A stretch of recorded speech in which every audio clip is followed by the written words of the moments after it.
out of the way, Gucci. Go away. Go away, Gucci. Go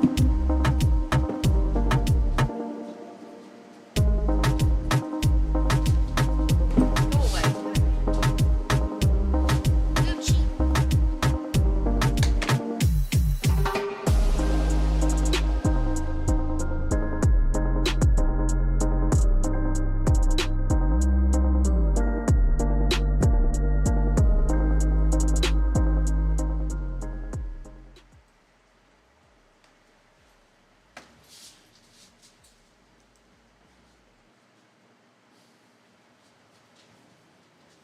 Hello, friends, and happy Friday. I need a break.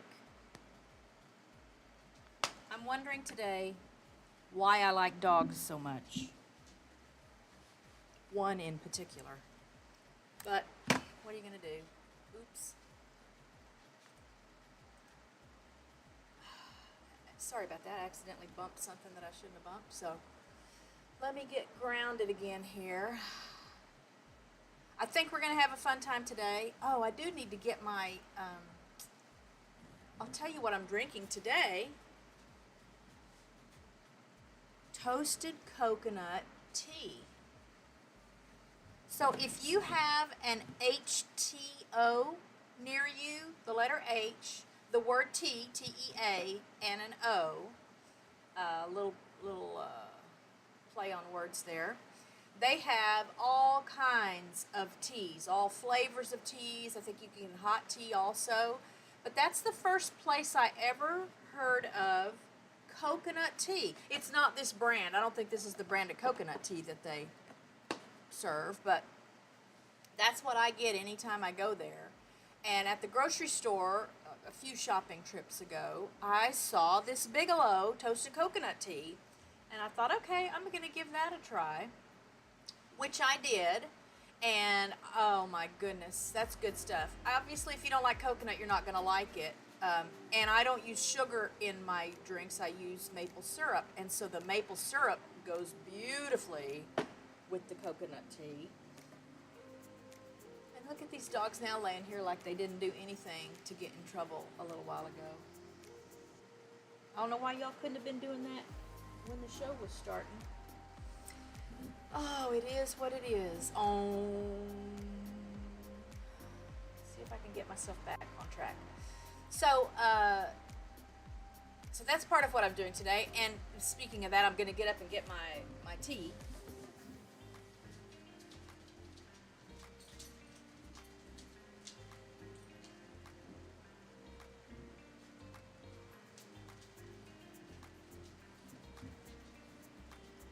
Anybody else's dogs feel obligated to get up every time you switch positions or take a breath, or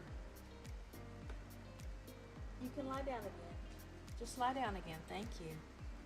Good gravy. TGIF. You know what they say, those first 4 days after the weekend are always the hardest. But today, not a whole lot going on here. I've got my coconut tea, and it's summertime is trying to get a foothold. We've had that weird, 90 degrees during the day and then 60 degrees overnight thing going on lately. And we've had storm systems come through. Probably 4 out of the last 7 days. And fortunately for us, as usual, we don't, hey Connie, how are you? I hope you have fared well with all the storms up your way. We have not been hit hard here. A lot of rain, a lot of lightning. Like I'm thinking of scenes from the remake of War of the Worlds, the Tom Cruise one, and the aliens come down in the lightning. So there's these lightning bolts, and the lightning bolts actually are carrying these pods that go into the ground. So there's been some wicked lightning. Nothing has struck close to here, but just this morning when I got on Facebook after storms that came through last night, I'm seeing videos of just some wild lightning and lightning strikes in the area, not far from us. But again, thankfully, even when stuff looks like it's coming right at us on the radar, it either splits, and goes past, or it just suddenly then moves north or south and misses us.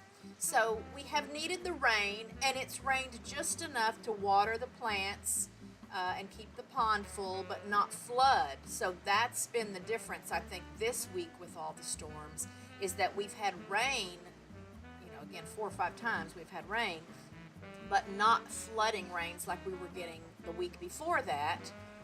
And so that's been nice, because then the dogs can still spend as much time outside as they like. I do try to limit their outside time when it's really, really hot, because they don't know to slow down or get in the shade, or and I just worry that they're going to overdo it. So I do monitor their time outside when it starts getting hot here, especially when it's as humid as it's been here because of all these storm systems and the clouds and stuff. But at night, so overnight, I've gone outside the last couple of nights, even after it's been really cloudy and stormy looking during the day, or we've had storms during the day, and I go out and the sky is beautifully, perfectly clear. And it's just cool enough that if I wanted to, I don't know what's on my face. I feel like I've got cat hair on my face, and I haven't spent any time with the cats here in the last couple of hours.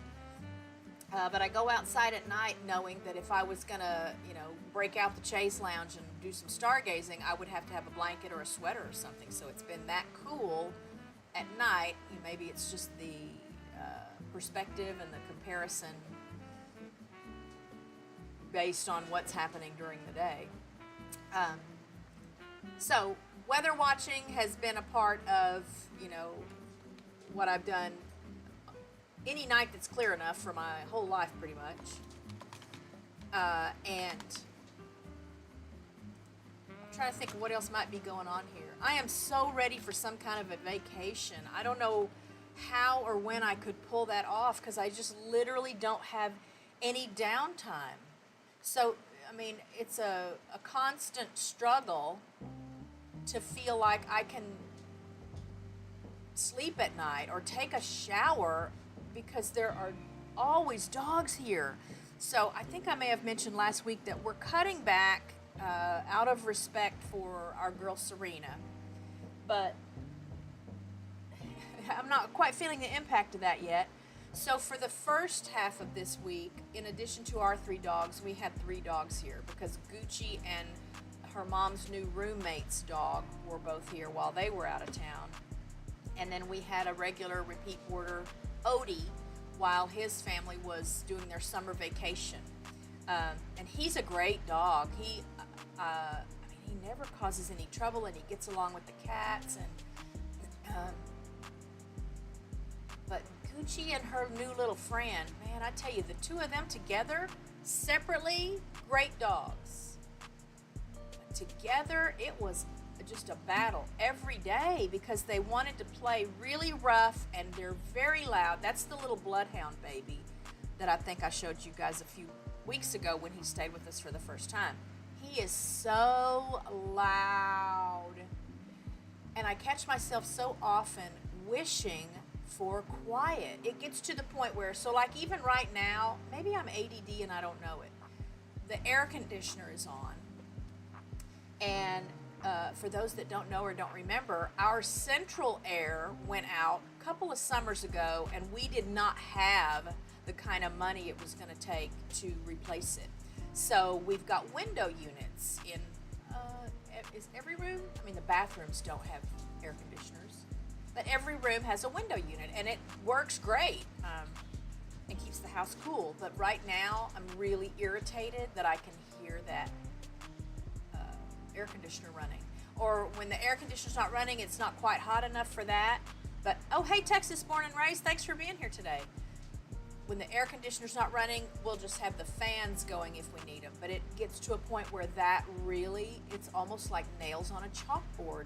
And I just wish for quiet. maybe that's another reason I like nighttime and I'm such a night owl now, because it is quiet. So everyone's asleep, no one's mowing the lawn. The people around here that for whatever reason feel compelled to drive the loudest motorcycles available are not driving their motorcycles, and there's not construction going on, and there's a siren every now and then, because that's just part of life in the city. And I just wish for quiet. And then that makes me think of, I think there's an old Twilight Zone episode. I know there's one where the guy that loves to read loses his glasses or breaks his glasses or all of the above. And I think that same character was wishing for, everybody to leave him alone or for it to be quiet or whatever, and he got his wish and it wasn't good. My point being, I'll find myself just wishing for quiet. I just want quiet. I don't want barking. I don't want lawnmowers and sirens, and I just want quiet. And it makes me think of that Twilight Zone episode, because even though I can't really remember now exactly what happens, I know the lesson of the story is be careful what you wish for, because you might get it. So I have to figure out a way to manage that. But I think it's just an indicator of just feeling too busy. I don't know how I did a lot of what I'm doing now. I don't know how I did it when I was working full-time also. How was it? I guess you do what you have to do, right? Like, people will ask me, because I had all 4 of my kids in 5 years, and people will ask me, how did you do it? And I don't know. You just do what you have to do.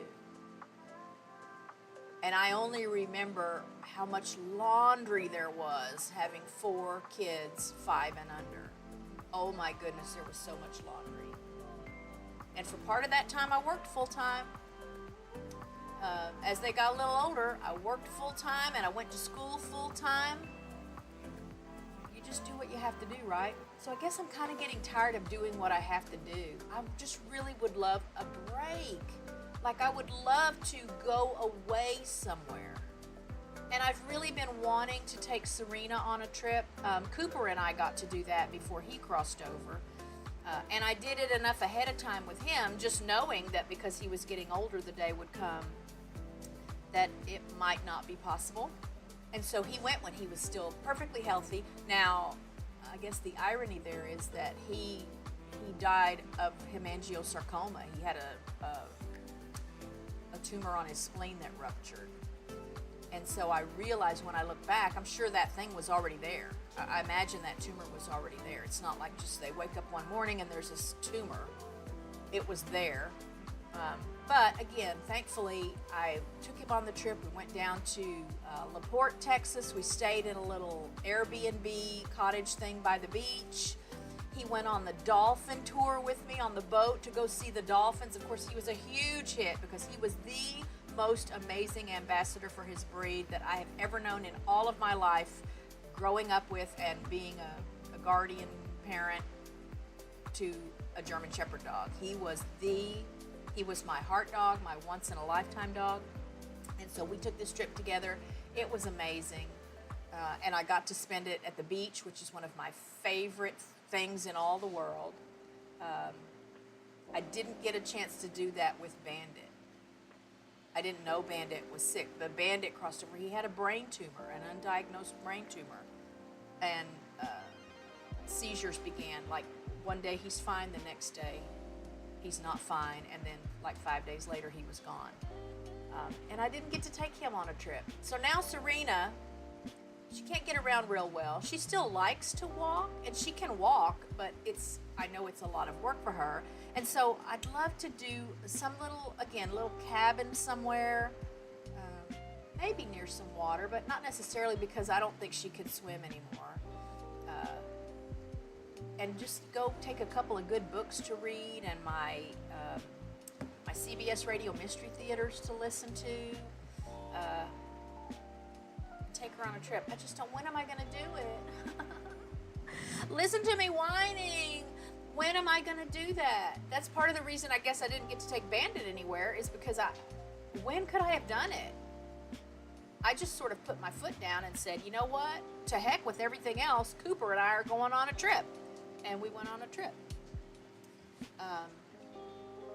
So one of the other things I'd like to have come out of cutting back a little bit on having dogs here, boarding dogs, is to maybe have some time where I can take Serena on a trip. Just like a weekend, a couple of nights overway someplace, state park or something where they've got cabins. I don't think she could do well without air conditioning, even if I think I could do well without air conditioning. And obviously I'd like to do it sooner rather than later, just because she's just getting older, and I know it can happen really fast that they reach a point where there aren't opportunities for that kind of thing anymore. So just kind of a dilemma for me here, and I am excited that the friend of mine that has started boarding dogs, who just lives like 2.5 miles from here, that's where we've been referring our longtime boarders and new people that reach out to us, and they love her, and it's gone beautifully. And she has the advantage of, you know, before I refer someone, or when I refer someone to her, then I give her a heads up that I've referred them. I tell her a little bit about the dog or dogs and the people and my connection to them. You know, there have been a couple of people that I've had to tell her, if they call you, you know, obviously it's up to you, but we've already been wishing that we didn't board for them anymore. Either problems with their dogs or the people. A lot of times it's just the people that can be so high maintenance and demanding and not appreciative at all. Not appreciative at all that I can't even really sleep or go to the bathroom or take a shower because I'm that conscientious about making sure that their dog gets attention and is monitored and supervised and nothing bad happens. And all they want is some kind of discount deal, or, you know, can I drop them off at 11 p.m. or pick them up after midnight? What? So, but she has that advantage that I'm able to tell her, this is my experience with this dog or with these people. Do with it what you will. And for our longtime boarders, she has a cat. And I know it's important to her that she stick with dogs that are cat friendly. And so there have been a couple of people that I don't refer at all because I know their dogs are a little too interested in the cats, and that could mean something bad. And we just keep them separated, you know, if and when they have to be here. But that way I just don't even refer those people to her. And one of the most recent dogs I referred to her, again, I told her up front, dog has a lot of anxiety, super sweet, but just so much anxiety, and it was really, it really stressed me out, okay? It really stressed me out to see and feel this anxiety from this dog, and I don't know where it comes from. He's been here so many times, and it's always like that, and his parents knew it. They told us before he ever stayed with us the first time. She still did a meet and greet with him and had to tell him, this is too much. This is too much negative energy. She's very earthy, a lot calmer than I am. So I would imagine that kind of dog would even be harder on her than it is, or, you know, was on me. So that helps a little bit for me to know that I have a good, safe, conscientious person in place to phase out the boarding. And my goal really is to take Serena on a trip, but just to get back to some place where I have a little bit more control of my own time for myself. And I love to travel. The last trip we took was in the summer, August of 2019. And a friend of ours just lived here at the house, because that's part of the puzzle, one of the pieces. When you have this many animals and you have outdoor animals that have to be penned up at night and, you know, monitored during the day, because you also have bobcats and coyotes and other predators that could, you know, get a hold of them. It's not so easy to just have someone come by a couple times a day and let them out, or put their food out or clean their litter box or something. And so a friend of ours just lived at the house. In fact, we've done that a couple of times, but we didn't have as many outdoor. I don't think I had the ducks and geese yet at all the first time a friend stayed at the house. And we took the dogs with us, but we had the cats, we had Cabo and Liberty at the time. We didn't have Yancy yet, our turtle. And she stayed here for a week, and then so that's the only way it's ever worked for us. But like, I have no qualms about doing stuff by myself, and that's kind of what I think I need. I don't need right now, maybe that day will come again, for me and Richard to go take a vacation somewhere. Partly because it takes a lot of planning, it takes a lot of budgeting, and he doesn't participate in that at all. And then when we went to New York, which is where we went in 2019, he did a lot of complaining. And I was worried about that because he's such a country boy. I had been to New York a couple times before, and I just knew that it would offer him exposure to things that he had never seen before, that he would probably never see again, because he had never been. And it was not real comfortable for him every day. He had a great time overall, but there were just some days where the level of complaining made me wish I had not done a trip with him, that I had just gone someplace by myself. So I'm kind of wanting to get away from it all for a little while and maybe take Serena somewhere. But for sure, I mean, I'd just go spend the night in a hotel somewhere just for the sake of having some quiet and control of my own time. And I'm sorry, I'm just blabbing and blabbing and blabbing, so thank you for letting me blab. At least I think my mic is on this time. That's good, right? But today, you know, again, it used to be a part of every live stream that I would have some Did You Knows sprinkled throughout all of the shows, or I would do a little segment with some Did You Knows and on this date in history, stuff like that. And I thought, let's just do a whole stream of Did You Knows. So I've come up with, I think, some interesting Did You Knows for us. If you didn't see the short that went out yesterday promoting the stream, it has 3 other Did You Knows on it that we're not going to talk about today. But let's get started with the Did You Knows. Let's see, I also think I want to see if I can get this same video. So I'm going to put this here. We're going to go to the first one, but I'm going to see if I can get, I don't need to. If you noticed behind me, I've got that video, that moving background. I thought that might be kind of fun to play with that, and I thought maybe I would do that, but I have plenty to fill the screen here, I think. So we don't need that. But our first Did You Know for today is that in 1978, the country of Bhutan banned television until 1999, claiming it would preserve gross national happiness. The first TV broadcast was a celebration of the King's Silver Jubilee. Did you know that? This next one is a doozy. Have you ever heard of a Novemdecillion? So, I think the first big number word I ever heard about was a Google, and we'll get to that in a minute. But a Novemdecillion is not quite as big as a Google, but it was a brand new number and concept to me, and it really is just a concept. What can you do with a number like that? And you might wonder, when would you ever need a number like that? So let's talk a little bit about a Novemdecillion. So did you know a Novemdecillion is among the largest numbers imaginable, though imagining it is virtually impossible? Again, we have no point of reference for that. Everything you know and can process has to come from a place of being able to relate to it somehow. How do you relate to that? A Novemdecillion is a very, very large number. In fact, it's so large it's rarely used in everyday contexts and mostly lives in the realm of mathematics, theoretical science, and imagination. So it's real, but it's almost never practically used. But it's a great reminder of how vast numbers can be and how small we are in comparison.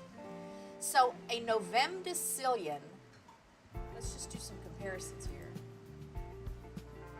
Well, let's go back. A million, so you know a million, right? A million is a 1 with 6 zeros after it. A billion is a 1 with 9 zeros after it. A trillion is a 1 with 12 zeros after it. A novemdecillion is a 10 with 60 zeros after it. But then again, it can get bigger. A Google, which I learned, FYI as an aside, Google, the search engine Google, Google, is only spelled Google because one of the guys that created it misspelled it when he was filling out, the license or whatever you have to do to own a domain, or however, whatever the terminology is for that. He misspelled it. It was supposed to be this Googol. So a Google is a 10 with 100 zeros after it, and a Googleplex is a 10 to the power of 10 with 100 zeros after it. Like, what do you do with that? That's like, Steve Martin used to do this joke about, he would use all these plumbing terms, like tools and stuff you use as a plumber, and when he's doing this, this shtick, he's talking like everyone in the audience knows what he's talking about, even though it's like weird terms. I think it was a plumber, but his delivery of it, he's like, who would think that? And you're thinking, I have no idea what you're talking about. So that's what some of these numbers are for me. And you might wonder, when would a novemdecillion ever even be used? So although it's extremely rare to use this number in real-world applications, here are some theoretical and or conceptual contexts in which you might need it or use it. Obviously in cosmology and theoretical physics. So when you're talking about space and distances and stuff like that, okay, a number this big does make sense. But used in hypothetical calculations involving the total number of particles in massive universes or multiverse theories, not something you do every day.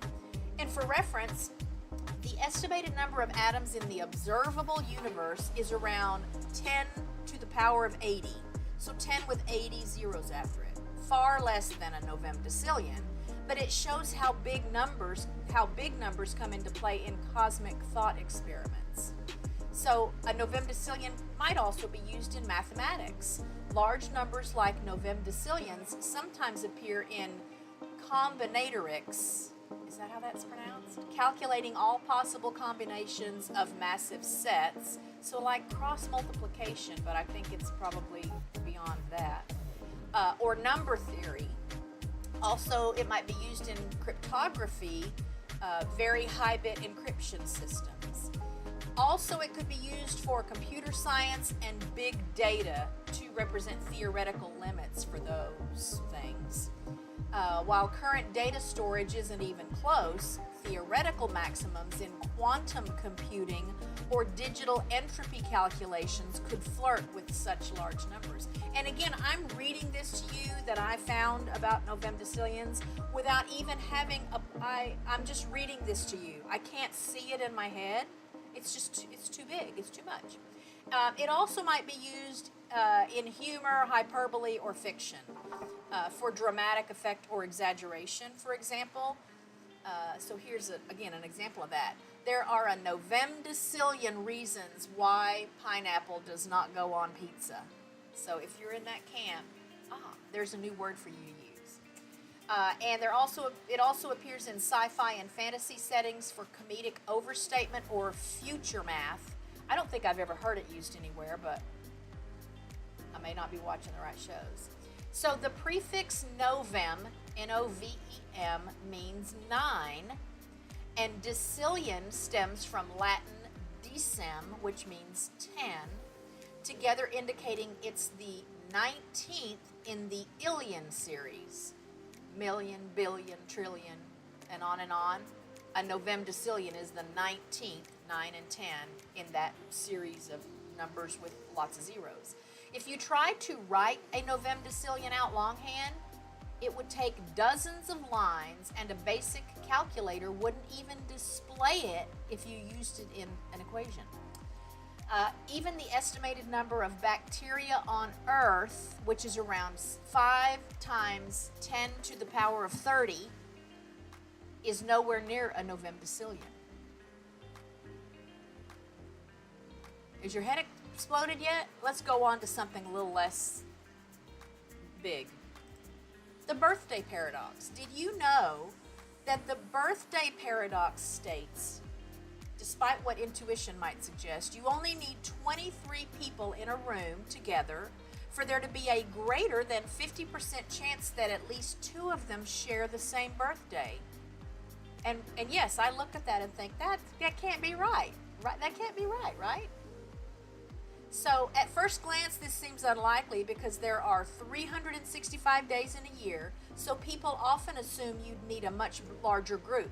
But the paradox arises because we tend to think about the odds of someone sharing your birthday, rather than any 2 people sharing a birthday. So it's kind of like a perspective thing. So to simplify the math, instead of calculating the probability that at least 2 people share a birthday, it's easier to calculate the opposite, the probability that no one shares a birthday. So for 23 people, person 1 can have any birthday, right? 365 possibilities out of 365 days. Person 2 must have a different one. So that person would only have 364 possible birthdays out of a total of 365 days. Person 3 must differ from both of those, so they could only have a possible 363 birthdays out of 365. Person 23, however, you're just working your way down, you get it? Person 23 would have to have only 343 possible birthdays out of a total of 365. So you multiply all those things together and subtract 1 for the birthday you're looking at least 1 shared birthday. Meaning that for 23 people, the probability of at least 1 shared birthday is 50.7%. Did you know? I feel like I need to fact check that. Let's see. Did you know wombat poop is cube-shaped? This helps it from rolling away, and it's used to mark territory. You can thank me for not looking up the anatomy of a wombat's back end to understand how that shape comes out of them, but I was very curious about that. Not a whole lot else to say about that one. Did you know your stomach gets a new lining every 3 to 4 days to prevent it from digesting itself? Why does it need a new lining, you may ask? Your stomach produces hydrochloric acid, a powerful acid strong enough to dissolve food, kill bacteria, and corrode metal in some lab settings. So to avoid digesting itself, the stomach has a protective mucus lining made of epithelial cells. These cells are under constant assault from the hydrochloric acid, so your body replaces them frequently, every 3 to 4 days on average. So here are some other cell turnover rates in the body. So again, stomach lining is every 3 to 4 days. Your skin has a turnover rate of about every 27 days, new cells every 27 days. In the intestines, it's about every 2 to 5 days. Your red blood cells have a cell turnover rate of about 120 days. Mucus plus bicarbonate equals protection. So mucus traps a layer of bicarbonate that neutralizes acid, preventing damage to the stomach wall. And when I saw the word bicarbonate, I'm thinking of like baking soda. You know how if you don't have Alka-Seltzer around or Tums or whatever, you can drink like a quarter cup of, or maybe not a quarter cup, maybe it's a half a teaspoon of baking soda in a half a cup of water, I think it is. And you can drink that because that bicarbonate of soda in the baking soda neutralizes the acid that's giving you heartburn or an upset stomach or whatever. Did you know that? I guess I could have had that on here. And ulcers happen when the protective layer, that mucus and bicarbonate, breaks down or it's not replenished fast enough, often due to like H. pylori bacteria or consistent use of NSAIDs, like ibuprofen, Tylenol, over-the-counter analgesics. Those break it down, or stress. Stress, has a huge impact on your immune response and your immune health, and can also lead to quicker deterioration of that lining in your stomach. And that's why some people get ulcers. So here's a fun fact. Babies' stomach linings turn over faster than adults due to their developing digestive systems. And another did you know kind of related to this, pineapple contains bromelain, an enzyme that digests proteins, including the cells in your mouth. That's why sometimes it burns a little when you eat pineapple or drink pineapple juice. So imagine what your stomach lining would do, also being acidic like pineapple, if it didn't have this constant replenishment of the lining to protect it. Did you learn something yet today? Did you know it's not possible to hum while holding your nose, meaning pinching your nose closed? So humming while holding your nose is impossible for a surprisingly straightforward reason. Humming requires airflow, and when you block your nose, you stop the airflow. It's a vocalization with a closed mouth, where air escapes through your nasal passages. That's what makes the humming sound. Because you have to close your mouth, right? When you hum, it's closing your mouth. So when you pinch your nose shut and your mouth is closed because you're humming, you close off the only exit for the air, the vibrating air that makes the humming sound. And this creates back pressure without a place for the sound waves to go. The hum just cuts off. So the average humming frequency falls in the range of 100 to 300 hertz, depending on the pitch and the person. And the airflow rate during humming is around 50 to 100 milliliters per second of air that exits through the nose while you're humming. Nasal humming is used in medicine. Did you know that? Humming can increase nitric oxide production in your sinuses by up to 15 times compared to quiet breathing, helping open airways and improve sinus drainage. That's based on a study by Lundberg et al. In 2003.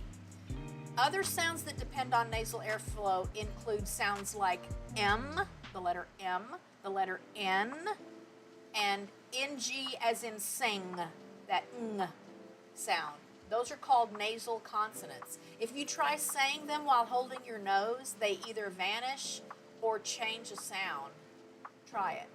In fact, here's a little experiment, and I'll do it after I read it for you. Hum a tune normally.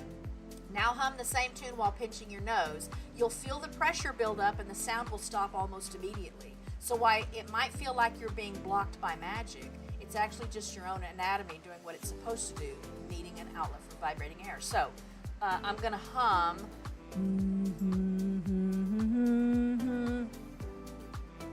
I popped my ears.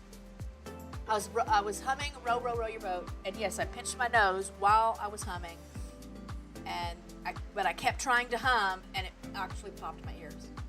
Oh, and now my nose is running. So there's a did you know that I bet you didn't know. If you did know it, let me know. Let me know how many of these did you knows you already knew. Did you know your brain is sometimes more active when you're asleep than when you're awake? The idea that your brain can be more active while you're asleep than when you're awake is fascinating, and it's rooted in the way the brain works during different stages of sleep. Here are some key points and fun facts to help explain this phenomenon. Brain waves and sleep stages. REM sleep, REM standing for rapid eye movement. This stage of sleep is when your brain activity is most similar to when you're awake. It's the stage where most vivid dreaming happens. Your brain's electrical activity during REM sleep can be as high as it is during intense mental tasks when you're awake. A fun fact about REM sleep makes up about 20 to 25% of your sleep cycle, and your brain is highly active, processing memories and emotions, even though you're technically asleep. Non-REM sleep, this deep sleep stage, especially the deep stages of non-REM sleep, especially stage 3, are when the brain is engaged in crucial restorative processes. However, the brain's activity here is more focused on consolidating memories and cleaning up waste products. I'm still always amazed at how sometimes I'll do a stream or I'll talk about something in a stream and then something else that you would think is not related relates. And so this thing right now is relating to some of the why questions we answered last week. You'll have to go back and watch that stream if you missed it. However, the brain's activity here is more focused on consolidating memories. Okay, we did that. So here's a fun fact. During deep sleep, the brain's activity slows down, but it also facilitates physical repair and growth.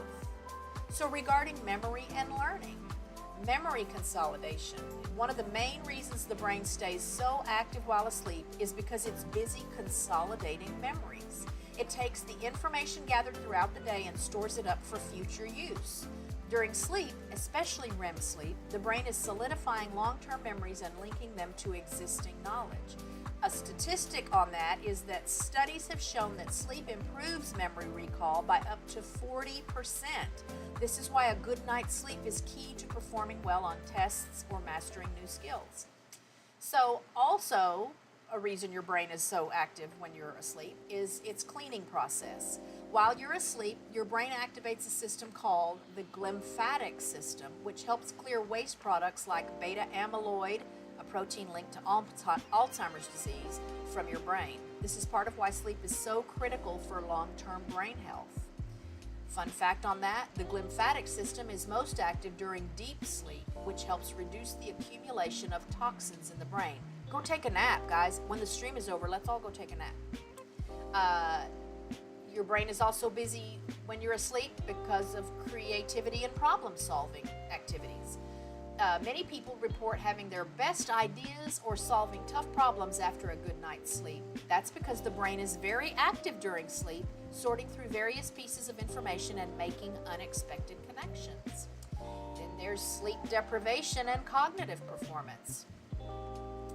Sleeping versus wakefulness. When you're awake, your brain is processing information and engaging in activities, but when you're sleep deprived, cognitive performance suffers dramatically. Studies show that being awake for just 17 hours can impair brain performance to the level of someone who has a blood alcohol content of 0.05. I don't know how much you drink to get a 0.05. I'm sure that's like a glass of wine or two, right? And here's a stat about that. Lack of sleep can result in a 40% drop in brain performance, affecting attention, decision-making, and memory retention. Here's another reason for your brain being so active when you're asleep. Even though you're physically resting, your brain uses up to 20% of your body's energy while you're asleep. This is because it's actively engaged in important tasks like consolidating memories and regulating bodily functions. Your brain can consume up to 400 to 500 calories per day just to perform those tasks. Now let's get to dreaming and brain activity. Dreaming is another form of brain activity where the brain is actively working, often trying to make sense of random thoughts, emotions, and memories. During REM sleep, brain activity increases to nearly the same level as when you're awake, even though your body is in a state of paralysis to prevent you from acting out your dreams. Then there's restoration and repair, a big part of why your brain is so active when you're sleeping. During the deep stages of sleep, the body and brain are in restoration mode. Your brain is actively repairing and reorganizing itself, which is why a full night's sleep is crucial for mental clarity and emotional stability. After a night of sleep, your brain has effectively reset itself, allowing you to function optimally the next day. If you've got the disk defragmenter thing running on your computer routinely, I have to run it every day. Maybe I don't have to run it every day, but I get better performance if I run it every day because I'm working so often with image files and videos and sound files and creating things, digital, again, videos and stuff. And then I get my video created and then I throw away. I put the other stuff in the trash when I'm finished with it, and when my trash is really full, it slows down my computer. So I just routinely keep the trash bin empty and use the disk defragmenter, and I'm imagining that's kind of how the brain works also. Did you know, sorry to abruptly change, but let's move on. Did you know sloths can hold their breath longer than dolphins, up to 40 minutes? Why a sloth would need to hold his breath for 40 minutes is a question that should have been asked last week, but I didn't come across that did you know fact until I was preparing this stream. Did you know, technically, Humans glow in the dark. They emit a faint bioluminescence, but it's 1,000 times too dim for the human eye to see. Humans emit a very faint natural light, a phenomenon called bioluminescence, but it's weaker and the naked eye can't detect it. And this makes me automatically think of people that say they can read auras. And I wonder if, just like one person may have a better ear for sound or better sense of smell, isn't it possible that someone could have something special about their vision, that maybe they could see this light coming out of someone? Our bodies produce light through biochemical reactions involving free radicals, lipids and proteins, and reactive oxygen species. These molecules react and release tiny amounts of photons, which are light particles, as a byproduct. This light is not related to body heat like infrared light is. It's not that. It's visible light. It's just incredibly dim. Researchers using ultrasensitive cameras found that people emit the most light from the face, especially the cheeks and forehead, and that it fluctuates throughout the day, peaking around 4 p.m. Why don't we see it, you might be wondering? It's about 1,000 times dimmer than the human eye can detect. I wonder if animals can see that. Geese have amazing vision. Oh, I should have put that in here. That's a whole show. That's a whole show right there, y'all, about the amazing senses of geese. But we're not like fireflies. So unlike glowing animals like fireflies or jellyfish, we don't have specialized organs for bioluminescence. Ours is just a metabolic side effect. In 2009, Japanese scientists captured images of human bioluminescence using a highly sensitive CCD camera in complete darkness. And some speculate this glow could someday be used in medical diagnostics, detecting diseases by measuring changes in body light patterns. Who knew? Did you know?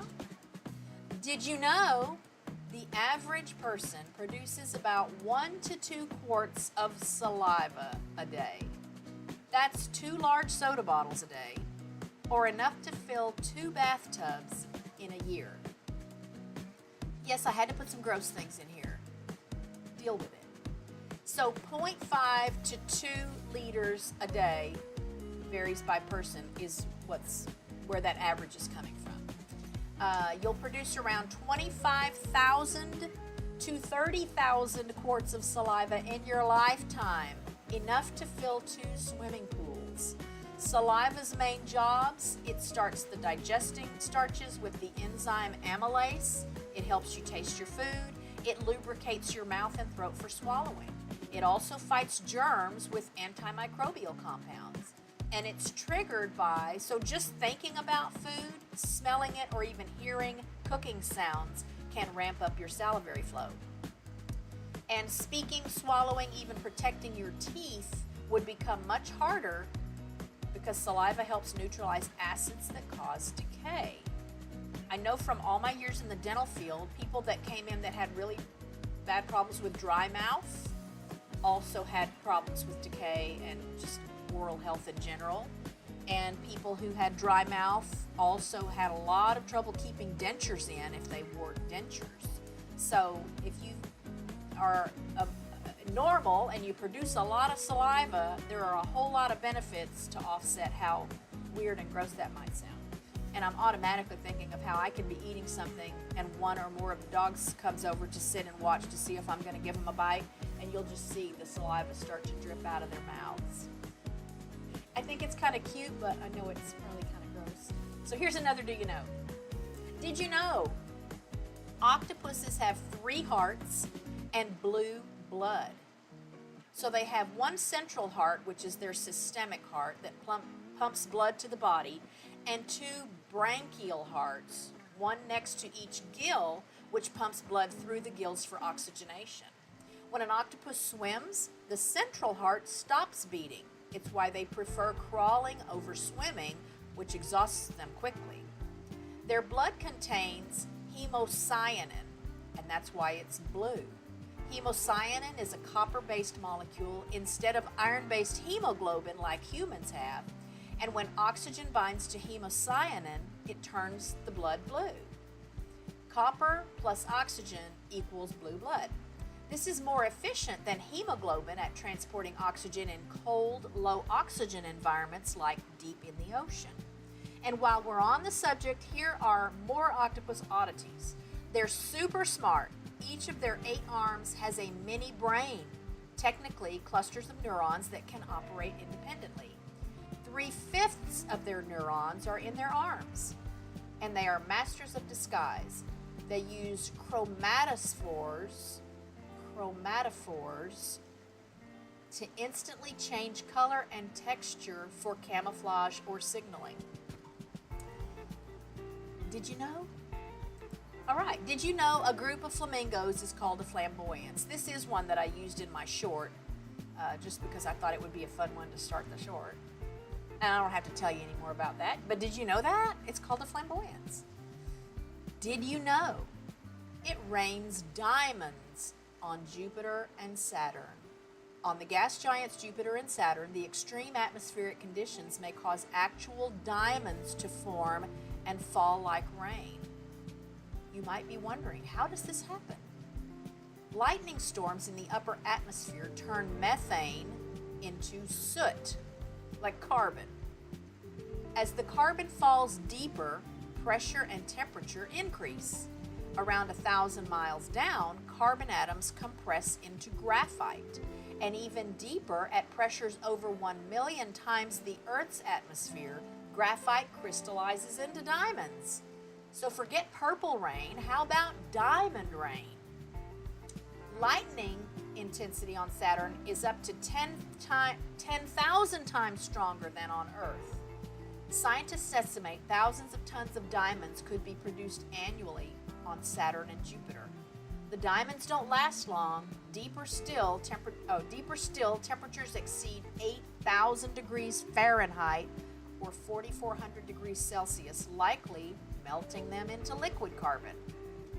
Wow, what an irony. How ironic is that? Neptune and Uranus are also theorized to have diamond rain, possibly even diamond oceans, due to their icy carbon-rich atmospheres. These findings are based on lab experiments and computer models simulating planetary conditions, but no probe has confirmed this yet. Maybe that's why we're trying to get to these places, right? And along the same lines, did you know the Earth isn't a perfect sphere? It's slightly squished at the poles and bulges at the equator. Earth is actually an oblate spheroid, a shape that's slightly flattened at the poles and bulges at the equator. The rotation of the Earth causes it to bulge outward at the equator because of centrifugal force, which pushes mass slightly outward at the middle. As a result, the equatorial diameter is about 43 kilometers or 27 miles larger than the pole-to-pole diameter. The equatorial diameter is roughly 12,756 kilometers, and the polar diameter is roughly 12,713 kilometers. So Mount Chimborazo in Ecuador, not Mount Everest, is the farthest point. Okay, no, I think that's right. I was going to say I may have meant to put this little thing into the next Did You Know, but I think it fits here. So Mount Chimborazo in Ecuador, not Mount Everest, is the farthest point from the Earth's center because it lies near the equator where the bulge is greatest. So it kind of starts out farther from the center than Mount Everest does. Satellites have to account for this irregular shape when orbiting the Earth. This shape also affects ocean currents, gravity distribution, and even GPS accuracy. For even more precision, scientists describe Earth's shape as a geoid, a lumpy gravity-shaped model of Earth that reflects mountains, valleys, and density variations. So now, again, this is where I thought maybe I meant to put that other, but it makes sense now because it's talking about mountains being farthest from the center. But did you know there's a place in the Pacific Ocean called Point Nemo that is so remote, the closest people to it are usually astronauts on the International Space Station.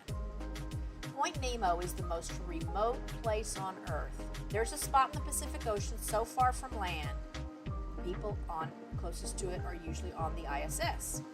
Discovered by survey engineer Hrvoje, Hrvoje.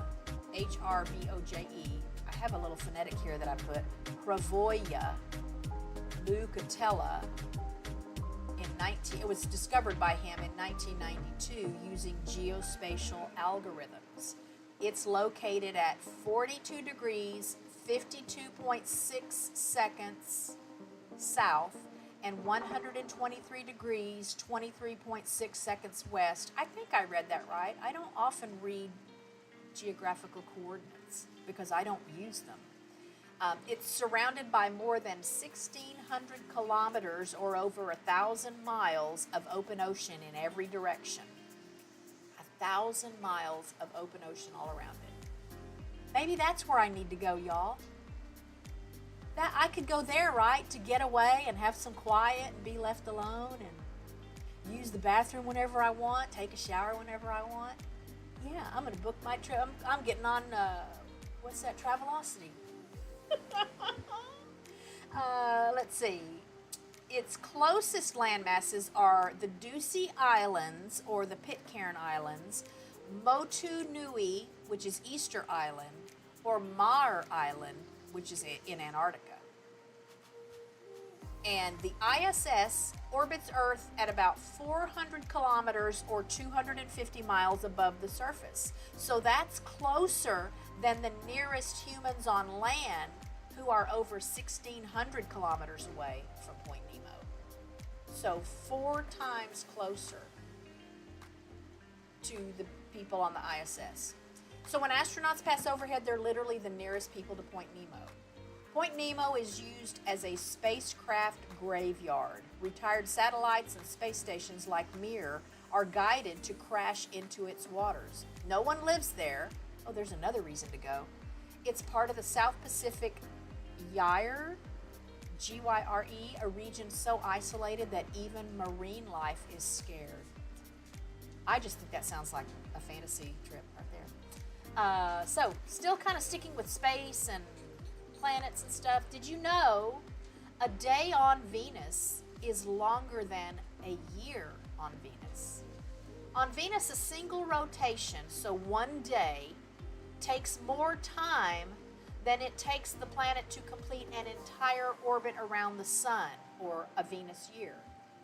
So one Venus year, meaning the time it takes to go around the sun, is 225 Earth days. But it takes Venus 243 Earth days just to rotate all the way around one time on its axis. So what would be a 24-hour day on Earth takes 243 days on Venus. But even weirder, Venus rotates backwards, a retrograde rotation, meaning the sun rises in the west and sets in the east. So if you stood on Venus, hypothetically, you'd experience the sun moving in the opposite direction than we see on Earth. Venus also has the thickest atmosphere of any rocky planet, 90 times denser than Earth's, and surface temperatures reach 465 degrees Celsius or 869 degrees Fahrenheit, thus the theoretical, hypothetical standing on Venus to watch the sun rise and set. It's hot enough to melt lead. Venus's sky is always cloudy, so even though its days are long, you'd never actually see the sun from the surface. Okay, so now this next one's not so heavy and techy and nerdy. Did you know sea otters hold hands when they sleep to keep from drifting apart? Why do I think that's so precious? I think that's precious. I don't need to say anything else about it. Just look at them and imagine that. Did you know bananas are slightly radioactive due to their potassium content? Bananas naturally contain radioactive potassium, but don't worry, they're still perfectly safe and healthy to eat. They're rich in potassium, including a rare isotope called potassium-40, which is, I guess, it says, what do you call the number? Superscript 40 with a big letter K. So the symbol for potassium on the periodic table is K, but it's like a 40K that makes it slightly radioactive. Potassium 40 is naturally radioactive, emitting tiny amounts of radiation as it decays. But how radioactive are they, you might ask? One banana gives off about 0.1 microsieverts of radiation. So for comparison, a dental x-ray gives off about 5 microsieverts. Banana is 0.1, a dental x-ray is 5.0. A flight from New York to London would result in about 40 microsieverts of radiation. And then annual background radiation total, just because you live on Earth, is about 2,400 microsieverts. So you'd need to eat about 10 million bananas at once to get a lethal dose. Not recommended. Don't try this at home. And that's physically impossible. Scientists use a unit called the banana equivalent dose, or BED, to explain radiation levels in everyday terms. Other foods like potatoes, kidney beans, and Brazil nuts are also slightly radioactive. Your own body even contains radioactive isotopes. Again, we talked about the bioluminescence, right? So those are factors in that bioluminescence. Now here's a wacky one for you that I bet you didn't know. Did you know Napoleon was once attacked by a horde of bunnies during a hunting event gone wrong? So the story of Napoleon being attacked by a horde of bunnies is one of the most bizarre and humorous anecdotes in history. It seems like a joke, but it actually happened, and here are the details. In 1807, after Napoleon's victory at the Battle of Friedland, he decided to celebrate with a private rabbit hunting event. The emperor, who was known for his keen interest in military tactics and strategy, was excited about this hunting trip to relax. He asked his chief of staff, Alexandre Berthier, to organize a rabbit hunt for him. The plan that Berthier arranged was for several hundred rabbits to be released into a field, and Napoleon would invite his friends, soldiers, and courtiers to join him for a fun and relaxing hunt. It was meant to be an easy, controlled event. After all, rabbits are not known for being difficult prey. Now, if you've seen Monty Python and the Holy Grail, you'll know that might not always be true. The twist, however, was that things quickly went awry because instead of fleeing in fear, as was expected, the rabbits charged toward Napoleon and his party. The animals, which were supposedly tame and used to human interaction, became agitated and began to swarm the group. The hunters, including Napoleon, were completely taken by surprise. The bunnies didn't scatter as anticipated. Instead, they rushed at Napoleon, some even jumping at him.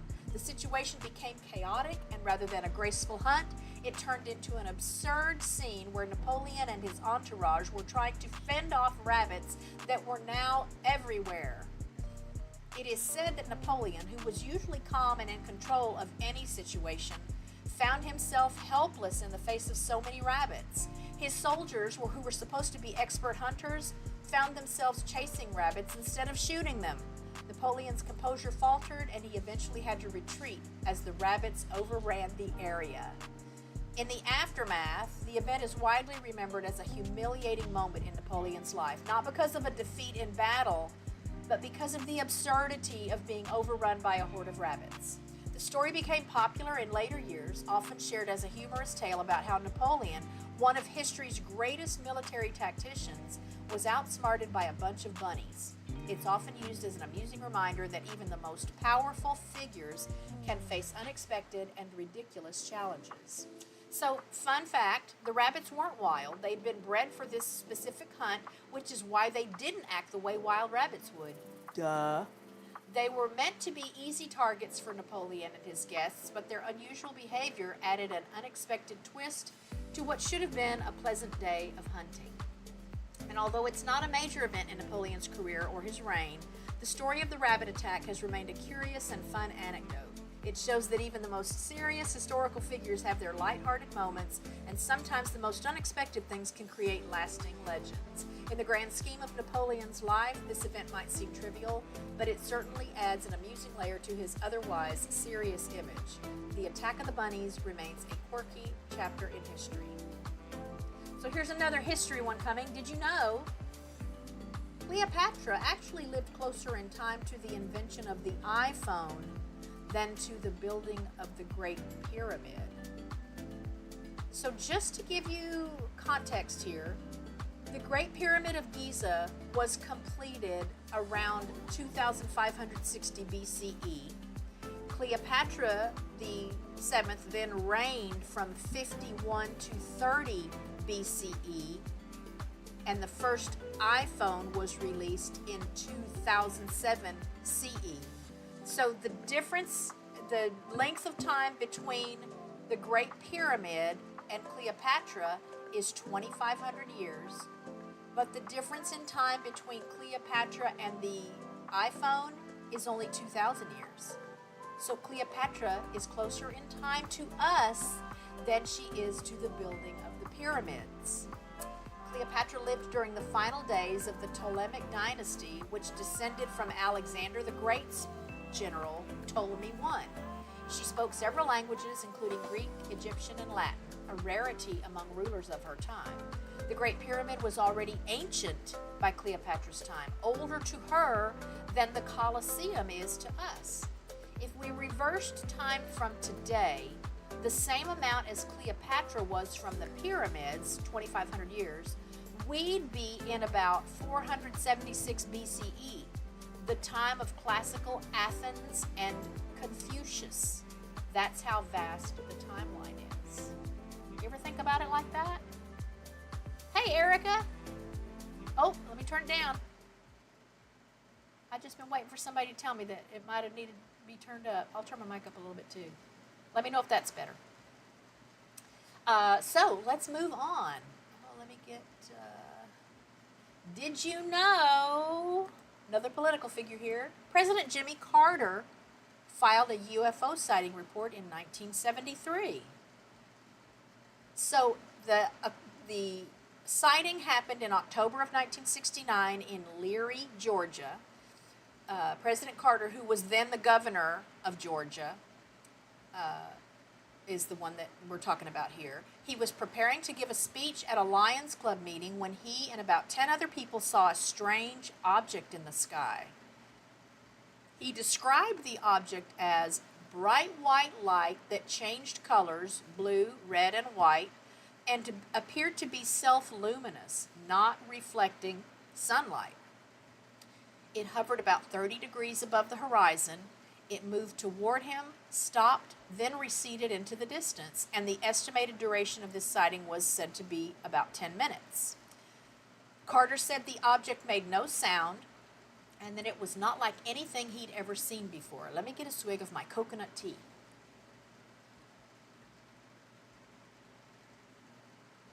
For those just coming in, this is what I'm drinking today. Oh my gosh, it's so good. So in 1973, Carter submitted a UFO report to the International UFO Bureau in Oklahoma. He made it clear that he didn't believe it was an alien spacecraft, but he couldn't explain it and thought it was worth recording. And a quote from President Carter, "One thing's for sure, I'll never make fun of people who say they've seen unidentified objects in the sky." When he ran for president in 1976, Carter promised to make UFO-related government files more public. However, once elected, he did not follow through. Oh, imagine that. A politician not following through on what he said he was going to do. Wow, somebody's striking me down. Let's get another drink. That was weird. So he didn't follow through, later stating that releasing some information might pose a national security risk. Here's a stat on UFOs and public belief. According to a 2021 Gallup poll, 41% of Americans believe UFOs are alien spacecraft or evidence of alien visits. Back in the 70s, public belief in UFOs spiked, likely due to cultural influences like Close Encounters of the Third Kind. That's on my all-time favorite movies list, FYI. I think it's like number 3 on my all-time favorite movies list. And Carter's Own Story. And a fun fact, Jimmy Carter is one of the few U.S. presidents to publicly admit seeing a UFO, but he was not alone. Ronald Reagan also supported seeing one while flying as governor of California. So, did you know? Here's another did you know. Your teeth are the only body part that can't heal themselves. So, and I'm reading chat. Erica says UFO is just unidentified. It doesn't always mean alien. Exactly. People get really worked up over that acronym, UFO, but it's, yeah, just an unidentified object. I do think it's more the cultural contributions that have made people automatically associate with some kind of spaceships. So your teeth are the only part of the body that can't heal themselves. Most body parts can heal themselves, and this is why. Most tissues in the human body are made up of living cells and are supplied with blood vessels. When damage occurs, your body rushes blood to the area, carrying oxygen, platelets, and immune cells, and these cells repair tissue by triggering inflammation, regeneration, and remodeling. Over time, new tissue grows to replace the damaged tissues. Like, think of your skin healing after a cut or a bone, you know, that heals and fuses together after you've broken a bone. Erica says, I sure wish teeth could. Tooth pain is horrible. Yeah, there's a lot of pain that you can distract yourself. You know, if something's bothering you, you can stay busy doing something, or you can redirect your attention somewhere. But man, mouth pain, that's hard to pretend like it's not there. No worry. It was perfect. Erica, look, it was perfect for the emphasis there. Tooth pain is horrible. So that's how most of the body can heal itself. But tooth enamel, so the outer layer is the enamel. Under the enamel is where you do have living tissue, where the pulp is, the nerves and blood supply.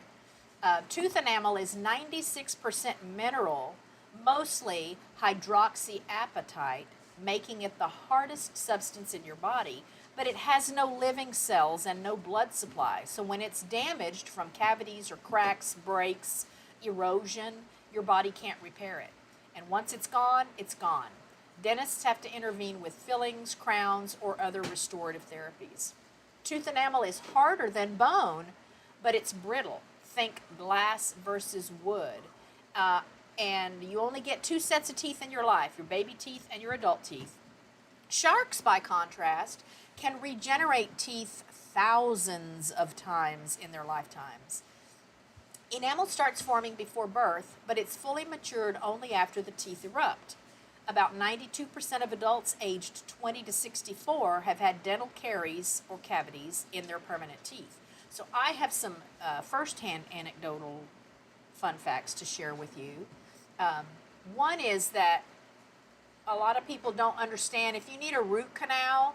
There's some controversy about whether root canals should ever be done at all, but the only treatment for damage to the nerve in the tooth is a root canal, where the nerve is removed. That's why root canals work and stop the pain from a tooth that's infected and needs a root canal, because the root is removed, the nerves are removed, the blood supply is removed. Everything living inside the tooth is removed. What that means, though, is that for anybody who might wonder, why do I have to get a crown on the tooth then after the root canal? The enamel is already a relatively brittle substance. When you remove the life supply of the tooth, there is nothing to keep the whole thing from just crumbling.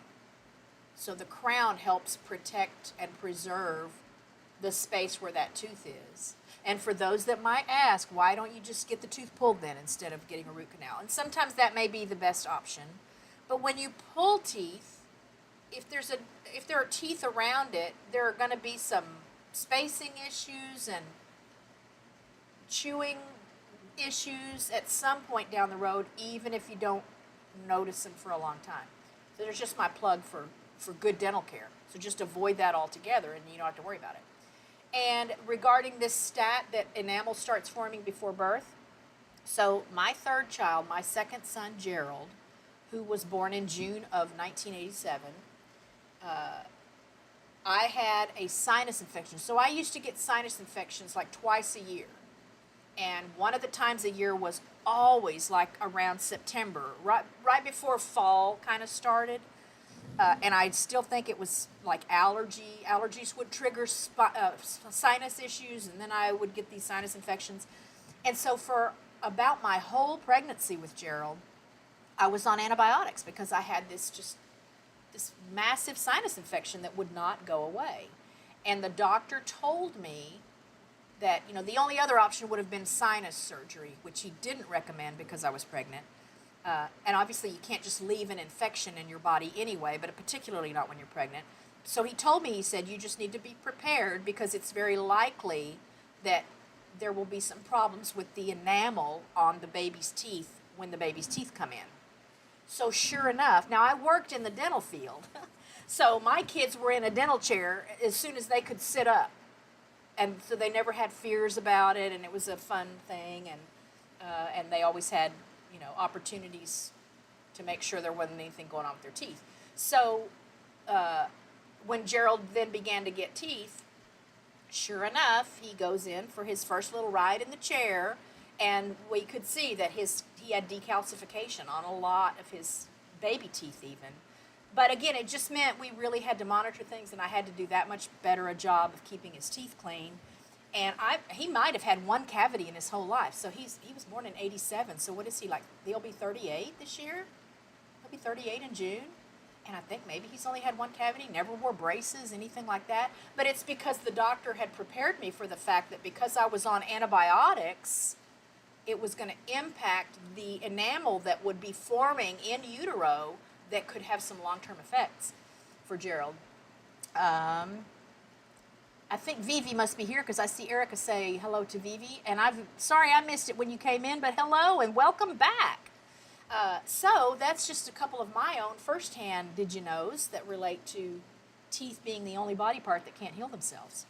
Let's see what we have next. Nothing about teeth, but did you know pineapples were so rare that in 18th century England, they were rented as centerpieces for parties. The rarity made them incredibly expensive. So it wasn't just a tasty tropical treat. For a time in history, pineapples were the ultimate flex. So luxurious that people didn't eat them. They rented them like a designer handbag, just to show them off. In the 1700s, pineapples were exotic and extremely hard to come by in Europe. They're native to South America, so they had to be imported by ship or grown in hothouses, which was extremely difficult and expensive. How expensive, you might ask? A single pineapple at that time could cost the equivalent of $8,000 to $10,000 US today. That's how rare they were. Only royalty or the ultra-wealthy could afford to buy one outright. So because of their high value, pineapples were often rented by the day to be used and displayed as luxury centerpieces at banquets or balls. Guests would admire the fruit but not eat it. After the event, it would often be rented out again, like a celebrity guest appearance. Some pineapples were even used until they rotted, simply because the symbolism mattered more than the fruit itself. It was a status symbol. If you had a pineapple on your table, it said, "I'm rich, worldly, and incredibly fashionable." Pineapples appeared in architecture, sculpture, and furniture designs throughout various cultures, and decorative pineapple finials and carvings can still be seen on gates and buildings from the era. Here's a stat on pineapple production today. In contrast to its rarity in the 18th century, today over 28 million metric tons of pineapples are produced globally each year, with Costa Rica, the Philippines, and Thailand as top exporters. There's a famous 18th century estate in Scotland called the Dunmore Pineapple. It's a building topped with a giant stone pineapple as a tribute to its owner's wealth and sophistication. It's now considered one of the quirkiest pieces of architecture in Britain. Pineapples are probably, they're, oh wow, I just love fruit in general. Like I've been on a kick lately eating oranges. I just can't seem to get enough oranges. But I love pineapples. Pineapples and peaches, it's neck and neck on which one of those I like best, but I do like pineapples. Yeah, what a waste. Just use it again and again and again until it rotted. Why not at some point go ahead and cut it up and sell it for people to eat? How silly. Did you know the Eiffel Tower grows up to 6 inches taller in summer due to the metal expanding in the heat? This is real scientific effect caused by thermal expansion. When metal heats up, its particles move more and take up more space, causing the structure to expand.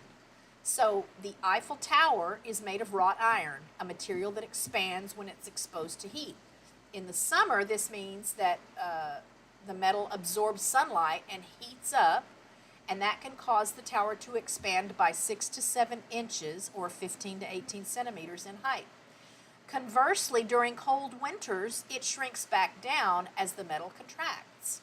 So here's a fun fact about that. This expansion can also cause the top of the tower to tilt slightly by up to a few centimeters as the sun heats one side more than the other. And here's a stat about the Eiffel Tower in general. The Eiffel Tower remains one of the most visited monuments in the world, with over 7 million visitors annually, nearly 75% of whom are tourists from outside France. And when it was built, many Parisians hated it, calling it an eyesore. Some artists even compared it to a giant iron asparagus. It was the tallest man-made structure in the world until the Chrysler Building in New York surpassed it in 1930. The tower was almost torn down in 1909, but was saved because it proved useful as a radio transmission tower. So, I took 3 years of French in high school with every intention of visiting France one day. I only get to speak French now when I go to Spanish-speaking countries because for whatever goofy reason, I never learned to speak Spanish, even though my father and my grandparents, my paternal grandparents, spoke fluent Spanish. And I'm in Texas. I mean, who doesn't speak Spanish in Texas? But the Latin roots are all the same, pretty much, so I can get by in a Spanish-speaking country speaking French. But I have yet to go to France. My granddaughter, Emmy, went to France for the first time when she was 18 months old.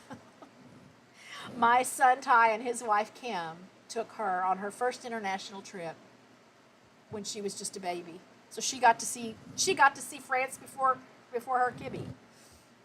Let's see what I'm missing here. So Erica likes pineapple, but not weird like a peach apricot fan. Okay. But you're not weird. But you're weird, you're not a peach or apricot fan. I don't like apricots as much. I do love peaches. Man, peach cobbler. Peach cobbler might be my favorite dessert. Peach cobbler with homemade crust and a little bit of ice cream. That's luxury to me. I've never made a pineapple cobbler. Ooh, I wonder what that would taste like. That might be good. But let's move to another did you know. Did you know? This blows my mind. A cloud can weigh over 1 million pounds. A cloud floating in the sky can weigh over 1 million pounds. Despite their fluffy appearance, clouds are massive. Literally mass. Mass has weight. Scientists estimate that an average cumulus cloud, the puffy cotton ball kind like you see, that might mean rain is coming. Well, that's cumulonimbus, but when they're puffy, when they're just white and cotton ball looking, those kind of clouds can weigh over 1 million pounds. That's about the weight of 100 elephants. So next time you're staring up at a cloud, remember you're looking at 1 million-pound sky sponge just casually floating overhead. Nature is amazing and often way heavier than it looks. So here's how clouds can get so heavy. Clouds are made of tiny water droplets or ice crystals suspended in the atmosphere. While each droplet is incredibly small and light, they add up fast. So this is a quantity over quality kind of concept here. A typical cumulus cloud contains around a half a gram of water per cubic meter. Multiply that by the volume of a cloud, often upwards of 1 billion cubic meters, and you get over 1 million pounds, or about 500,000 kilograms of water hanging in the sky. The reason clouds float despite their weight is because the water is spread out so thinly over such a large area, and the air underneath is warm and rising, helping to hold the cloud up. So like steam, steam is water, but it floats up because it's warm, and the air beneath it that's warm that's creating the steam rises. So here's a cloud weight breakdown. I did say that right, didn't I? Here's a cloud weight breakdown. The average cumulus cloud, the volume of the average cumulus cloud is about 1 cubic kilometer, or 0.6 miles cubed. Its water content is approximately 500,000 kilograms, or 1.1 million pounds. But what happens when it rains, you might be wondering? Rain occurs when droplets in a cloud combine and grow heavy enough to overcome the upward push of warm air, and gravity pulls them down. That's why clouds can still be incredibly heavy without instantly dumping water. The droplets need to grow larger before they fall. And here's a fun fact about clouds. Clouds are constantly changing. They're formed by water vapor rising, cooling, and condensing, and they dissipate the same way. The largest clouds are cumulonimbus clouds, which can reach up to 12 miles high, or 20 kilometers, and span tens of miles across, holding much more water than average clouds. Again, cumulonimbus, those are the dark gray, there's rain in them, clouds. Even with their weight, though, clouds move easily with wind currents. It's like a massive slow motion river in the sky. Let's see, I'm going to go back to Erica because I saw something about blueberries. Apple pie is your favorite. Okay, Erica has forgotten more Spanish than she remembers.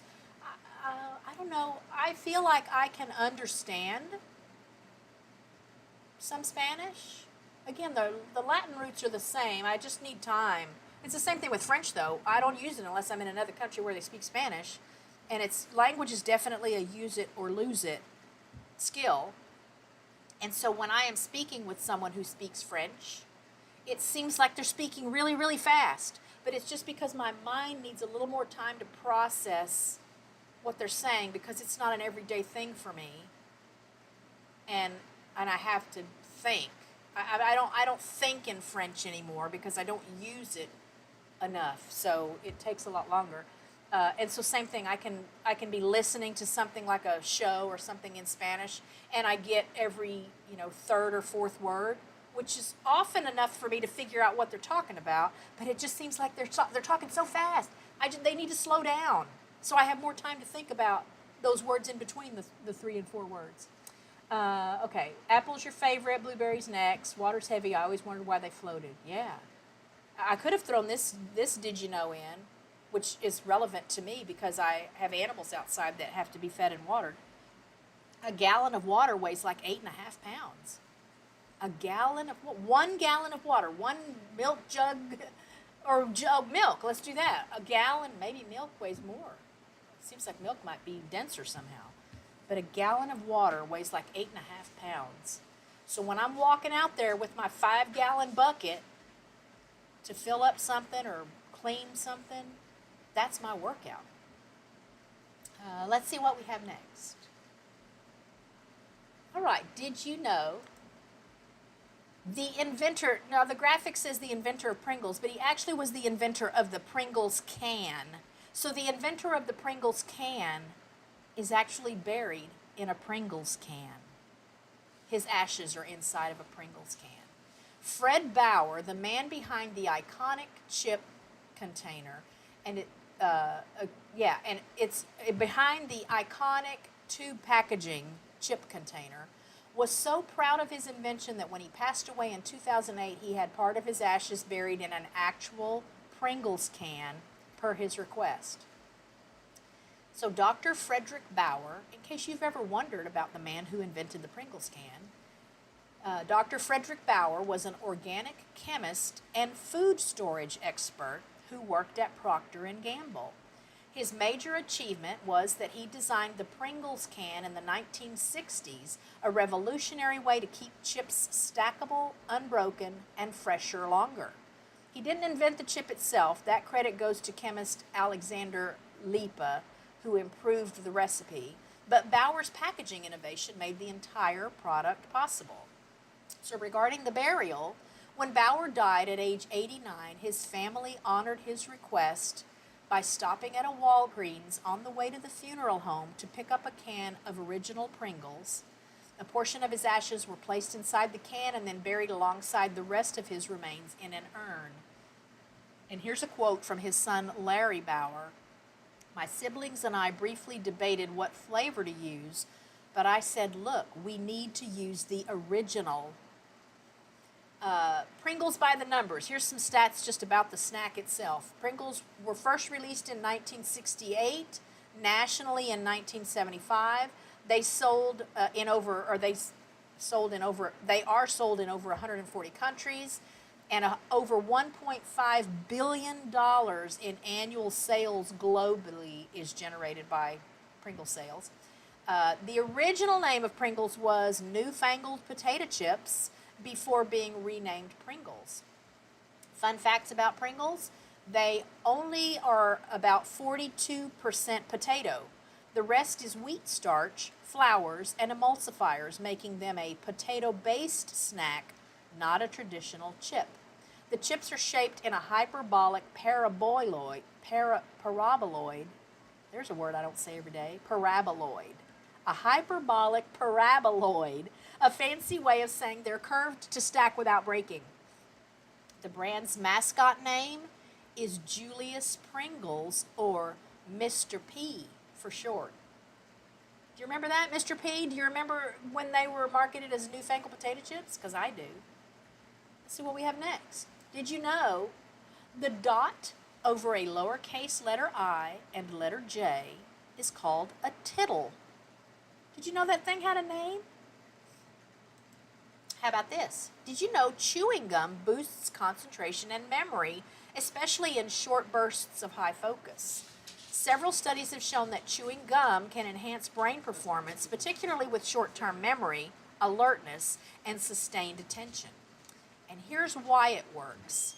Increased blood flow to the brain happens because chewing increases the heart rate and blood flow, especially to areas like the hippocampus, which is involved in memory.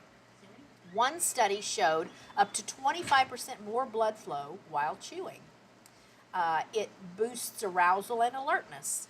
The rhythmic motion of chewing may enhance alertness and help you stay engaged. It activates the prefrontal cortex, which is associated with decision-making and attention. It also provides stress relief. Gum chewing reduces cortisol, the stress hormone, which can otherwise impair memory and focus. And studies suggest people feel calmer and less anxious when chewing gum during stressful tasks. So here are some stats about that. A 2011 study published in Appetite found that chewing gum improved working memory scores by 24% compared to non-chewers. Another study from the British Psychological Society showed that people who chewed gum had quicker reaction times and were better at multitasking than those who didn't. In a test of concentration, gum chewers scored 10% higher on sustained attention tasks. But here are a few caveats about gum chewing. The boost is short-term, most effective during initial chewing, which is the first 15 or 20 minutes. Constant chewing over long periods may also diminish the benefit and could lead to jaw fatigue or TMJ issues. And obviously, you need to stick with sugar-free gums. All right, let's see what we got next. Did you know Ducks have regional accents in their quacking. Ducks can have regional accents. Who was that? Serena? Ducks can have regional accents much like humans do. Their quacks can vary depending on where they live, their environment, and even their social groups. Just like people from different cities might say the same word differently, ducks in different locations quack with unique variations in pitch, rhythm, and volume. But what's behind the accents? So there's environmental influence. Ducks in urban areas tend to quack louder and more frequently to be heard over traffic and noise, where ducks in rural or quieter areas have softer, slower quacks. Then there's social learning.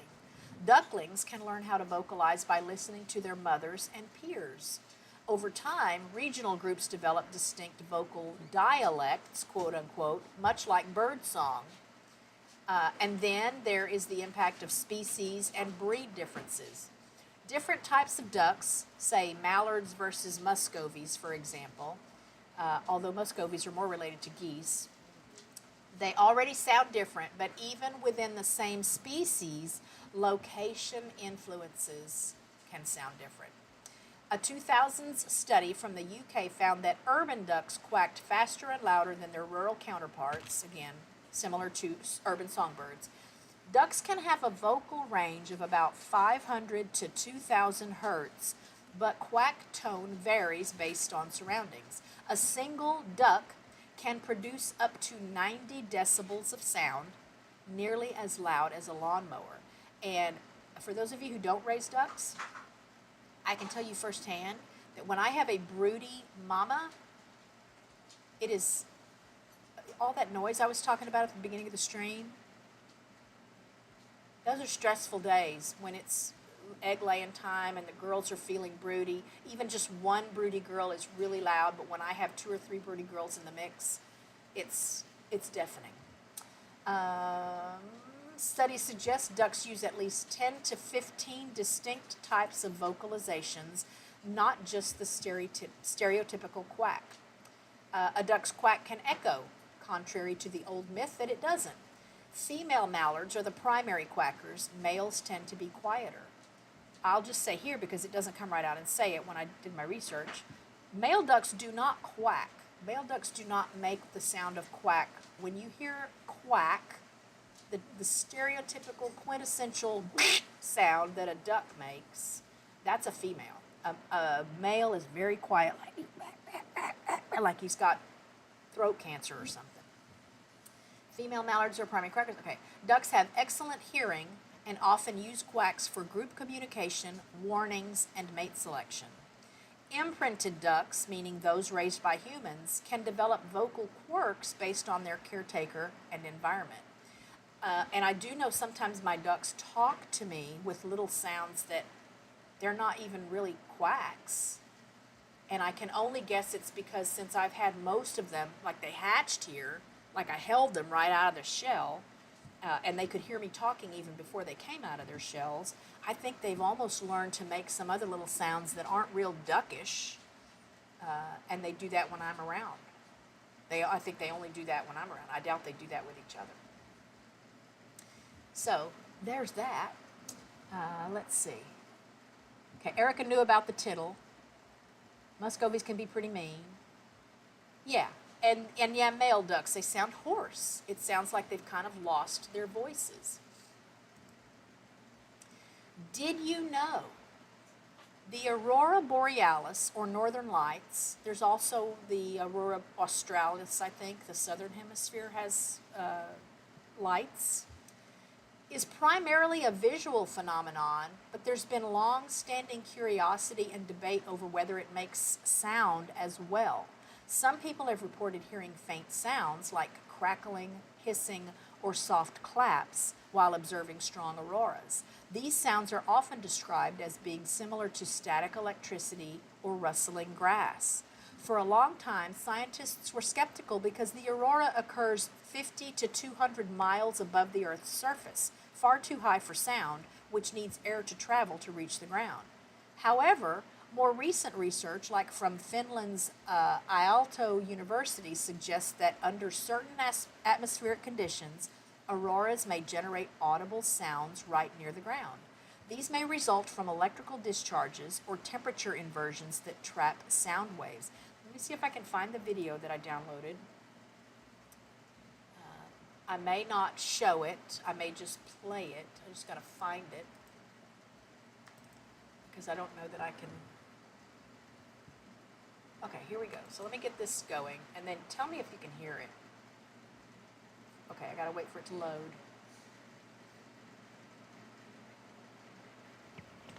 All right, let me turn up. What do I need to turn up? Desktop audio. Okay, desktop audio is pretty much turned up all the way. Tell me if you can hear this.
I think that's what sound is reported most often when people say they can hear the aurora borealis.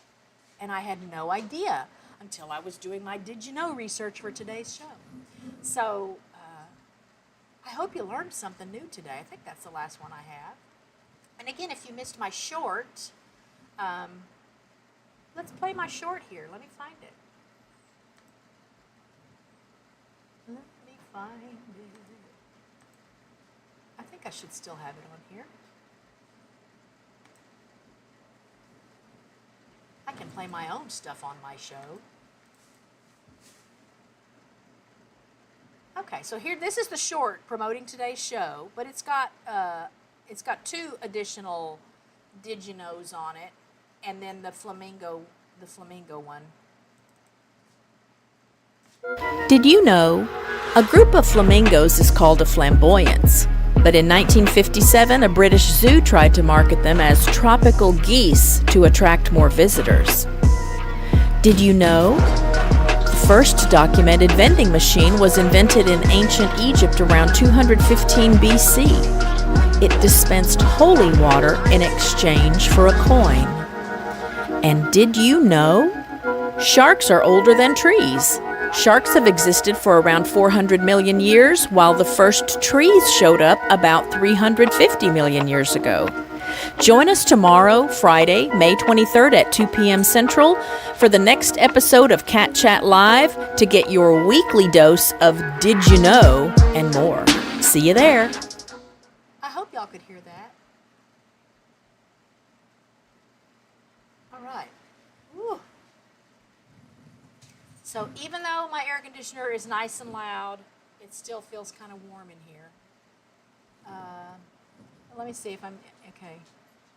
I'm guessing Erica's response, yes, even with your tinnitus, meant you could hear the sounds coming from the video that I didn't want to show because I don't think, I don't remember what the copyright status of it was. I just wanted you to hear the sounds, and I let the picture that was on the screen kind of go with those sounds. But I'm still working on for sure what I want to do for next week's show, and I'm really leaning toward, I watch a lot of police stuff and court stuff, and I thought maybe we could have some fun with funny traffic stops and people doing field sobriety tests and stuff, because there's plenty of that out there. I just don't know how much of it I can find that I can share that's Creative Commons. So I think it will be something kind of related to that. And let's see, Erica's got a comment here. I only saw the aurora once in Arizona, mostly red and green, but it was behind clouds. It was very eerie because we didn't know what it was till later. Also, the air felt weird. So my one and only time to see the aurora borealis was when I was in the UK. So in the summer, mid-August to the first part of September of 1996, I think, I was doing my concert tour of Ireland and Scotland, and the sun didn't set till like 11 o'clock at night because it was summer, and you know, the farther north you go, the longer the sun is out, and the UK is pretty far north, but also we got to see some aurora borealis up there. Only time I've seen it. I don't remember it making a sound, but I don't remember it ever being quiet enough any place we were that I could have heard a sound. So that was a highlight. So be on the lookout. I'll have something put together soon, and I have begun researching for my next Singing Through a Decade. Next decade obviously will be the 80s. I do think I'm going to know a lot of the music, but I'd like to find a different way to present it than I did the 60s or the 70s. So I haven't quite come up with what that way is going to be. What I'd like to do, but I can so rarely get Richard to help me with a video or participate in a video, but I saw Pentatonics one time do a little, not a quiz really, but a challenge. So as a group, they did this challenge, and they had like 100 index cards, you know, and they would like pull up an index card and see what the song was, and then collectively, either all of them or if at least one of them could sing part of that song, then they got the point for it. And it was songs, you know, like back from the 50s up till whenever it was that they did the challenge. And I thought maybe I could do something like that for the 80s. That might be fun. But I don't know how fun it would be if I'm the one that writes all the songs on the index cards, right? So like I already know what they are. But I don't know if I can get Richard to help me by writing a bunch of songs down. And then even if I'm the one that flips it up to look at it, that's fine. But the point would be for me to not know yet what's coming. To not know what it is I'm going to try to sing or see if I remember. So cross your fingers, because I think if he would help me, that would be another way to do that. And it would be fun for me, and it would be a lot less work. I think if I really didn't have to sing it, you know, and match it up with the karaoke tracks and all, like the last couple of videos were, again, that was so much fun, but it was so much work. It took so much time. If it really was that simple that I'm just like doing a speed test thing and seeing how many I can get, but I don't want, I want it to be a challenge, so I don't want it to be that, oh, well, I already know, here's the songs that are going to be in this thing. I don't want to know that yet, so I got to figure out how to make that happen, or how to sweet talk him into helping me with it. So be watching for that, because that should be coming out in the next 2 weeks, and it'll probably just be a one-part video because of what I'm wanting to do with it. I don't imagine it would be a very long video at all, even if I did 100 of those, because I think they did 100, and they still did the whole thing in like 5 minutes. So I don't know that I'm going to want it to go that fast, but we'll see. I'm thinking ahead to that. I always have other videos for shorts and stuff about the animals, and I promised y'all an update on what's going on with all the critters here, and I haven't put that together yet. But I'm always happy about Fridays, even with the house full of the dogs that make me wonder sometimes, why do I love them so much? It's still fun to get to spend time with you guys, because this is like literally the only time I feel like I get to interact with other humans. And look, isn't that sad? It's just in a virtual sense here during the stream. So thank you to those that are here live in the stream and are commenting and participating and interacting with me. Thanks also to those that watch after the stream ends, part of the rewatch crew, because that helps the channel. If you will, give the stream a like, share it with your friends. Plan to be back next Friday. If you haven't checked out my Singing Through the Decades videos, please check those out. It looks like people are really enjoying them. And again, I had a fun time putting them together. I'm really, really wanting to break out. I have a very small collection of vinyl LPs and a phonograph player. And I'm really wishing for, again, some quiet enough time that I can just sit and put those records on. I don't even know what they would sound like after all these years, and I'm sure they're kind of warped and maybe scratched up from lots of different moves. But I'm really wanting to go and listen to some of that stuff. There's something special about the sound. There's a different sound with a vinyl record. I know a lot of younger people probably don't know anything about that. Everything is digitized now. And I've shared with you before, we didn't even have a TV till I was about 8 years old, but we had a big stereo. We always had a big stereo and a phonograph, and so either the radio would be playing music or there would be a record on the record player playing. And there's something different about the quality of the sound that comes from a vinyl record. There's something, I don't know how to describe it, but it's different. And it feels even more real, I think. Maybe it just connects me to something that feels more real. So I'm really wanting to do that. Oh yeah, this is a holiday weekend. You guys be safe. Practice good hygiene with your kitchen utensils and hamburger meat and stuff like that you might be grilling. We, of course, because it's a holiday weekend, now we'll only have our dogs here starting this evening. So Gucci and Odie will both go home this evening. Then it'll just be our dogs, at least for tomorrow and Sunday. But our longtime regular clients that have a horse and a donkey will be tending to their animals while they're away. They have a lake house down, I think, in Granbury. And so for holidays and long weekends and stuff, they usually go and stay down there. So we'll be tending to their animals.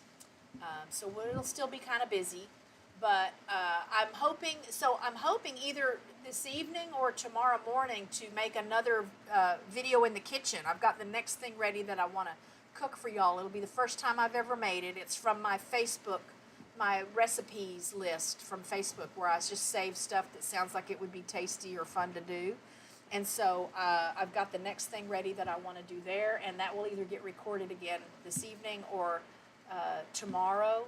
Maybe tomorrow, because it'd be something good. I think it might be a good breakfast thing. It's a sweet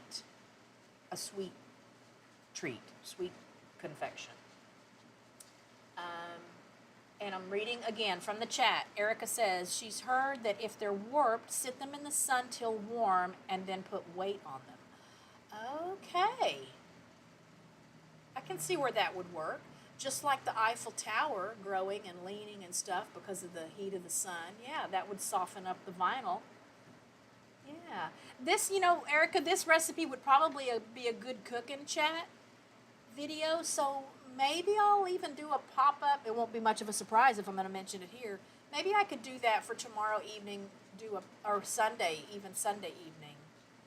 Do a pop-up cooking chat video to do this one, because I don't think it would take very long, and it's not nearly as involved as when I've made like whole meals with entrees and side dishes and stuff before for the cooking chats. And I think you're the one that asked me about whether or not I was ever going to bring that back. So maybe I'll do another live this weekend, and we'll make that real time. We'll try that out real time. That could be fun. That'll give me something to do this weekend too for the channel.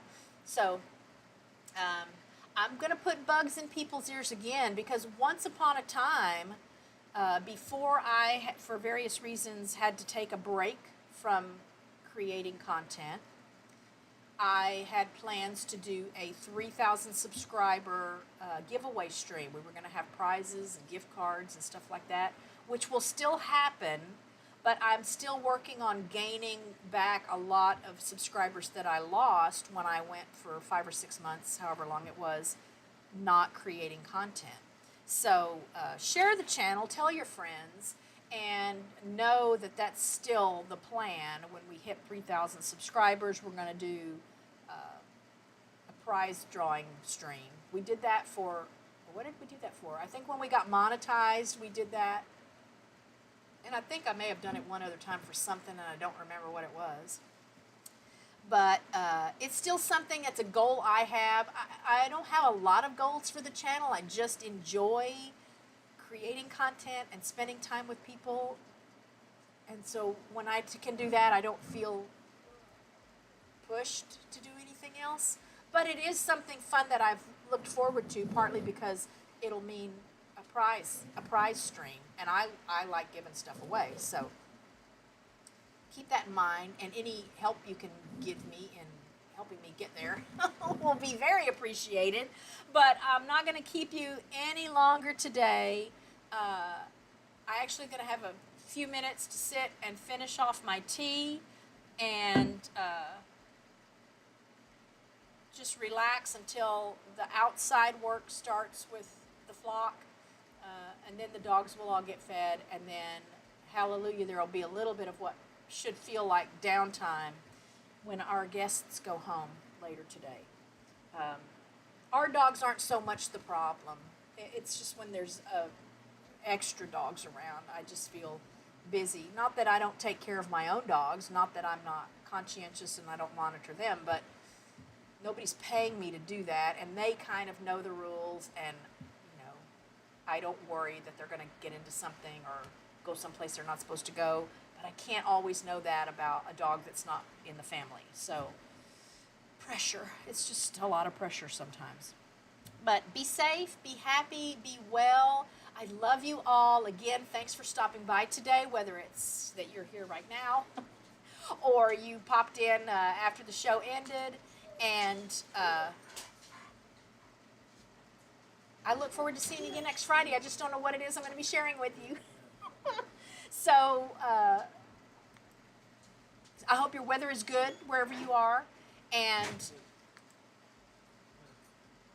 if you've got ideas for how I can do that 80s video, let me know. Let me know how that could work if I don't have someone to help me do it the way I'm thinking I want to do it. And that's it. I love y'all. Thank you so much. And I'll see you next week.